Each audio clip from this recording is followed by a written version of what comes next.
I wish also to record on this occasion our profound appreciation of the great services rendered by the Secretary General Lieutenant to the cause of peace within and without the United Nations. I would therefore confine myself to more general observations which nevertheless are of fundamental importance to us. My country has come to the United Nations with as much faith in its organization as in its charter, with as much faith in its effectiveness as in its ideal.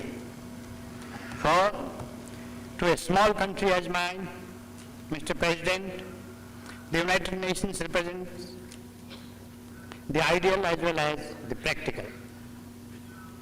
It satisfies us in so far as it helps us to work actively for larger unity and for peace and prosperity of mankind.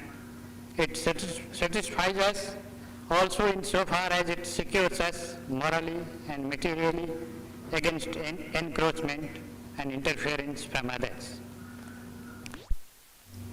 History tells us, Mr. President, that in spite of the dreamers from the big powers, small nations will stay with us for a long time to come. No conqueror ever succeeded in bringing the whole world under his heel. There were always small nations which refused to conform to his dictates or to his wishes. It is more than certain that small nations will survive the present atomic age also, and that they will be larger in number than the big nations. If this is so, it is necessary that the United Nations, while working with the cooperation of the big powers, which is no doubt essential, ensures that the small nations continue to have full confidence in it. To inspire this general confidence, the United Nations must exert itself seriously and be an effective instrument of peace.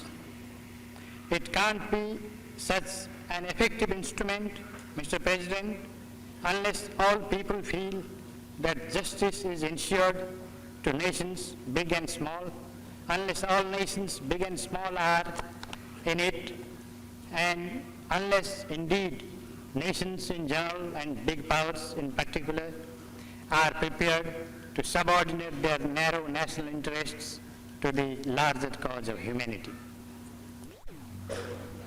There has been no progress towards general disarmament. The partial nuclear test ban treaty, though a positive step, is at best an inadequate step.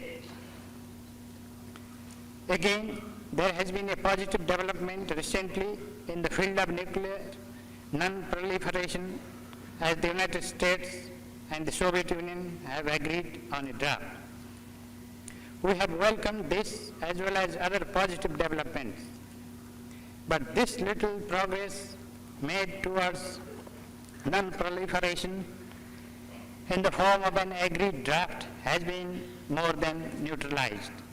Mr. President, by other developments in the two countries as well as in others, which have felt that the proposed treaty has failed to insist on adequate reciprocal obligations of the nuclear powers.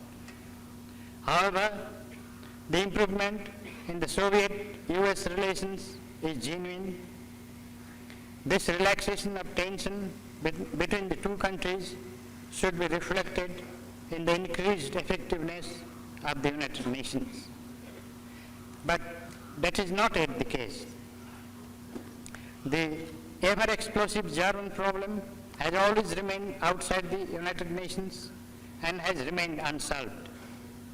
The crisis in Vietnam, with all its attendant tragedy, has touched only the fringe of the United Nations because the Secretary General, more as an individual dedicated to the passionate pursuit of peace than as the spokesman of the world body. And this